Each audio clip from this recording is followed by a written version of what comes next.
Coach Craig here. And whenever you have a stressor in your life, it tends to spike your whatever neurochemicals are required in order to deal with that stressor. And so what ends up happening is you get this spike, and then it doesn't just go right back down. It always does this, boom, and then it sort of decays over time. And so there's a recovery period and to get back to baseline. And usually our baselines are way too high. We're always running hot. And so anything that you can do to bring that baseline down in your day is healthy. And one of the most powerful ways to do that is box breathing. And I have another video you can look at for box breathing, and we go through a little exercise.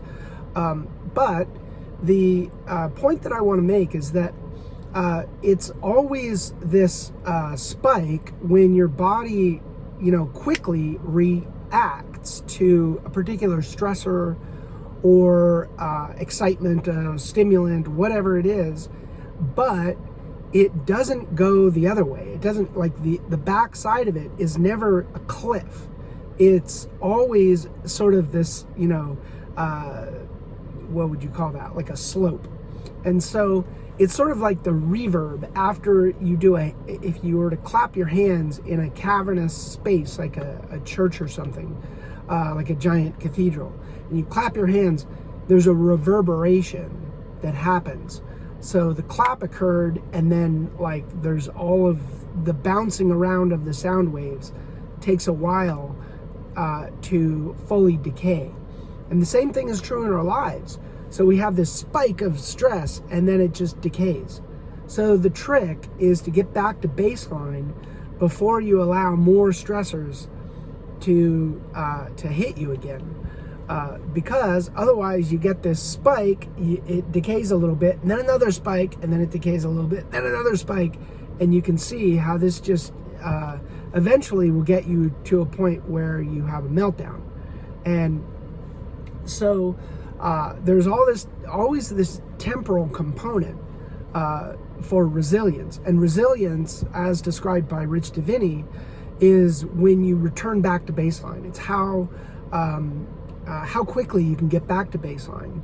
And so that temporal, for some people, they might have one stressor and it literally takes them 2 days to get back to baseline.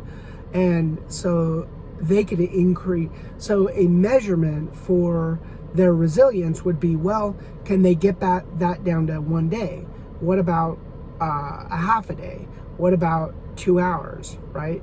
And then the faster you can get back to baseline is a mark of your resiliency. And so you need to train that. And, there are things that you can do, and box breathing is a powerful one, but also the open gaze, which is described by Andrew Huberman, Huberman Labs. So that's another really powerful way to sort of get yourself calmed down, because we're really good at ramping ourselves up, but we don't have a lot of tools to be able to get ourselves back down. Anyway, I hope that was helpful. Coach Craig out.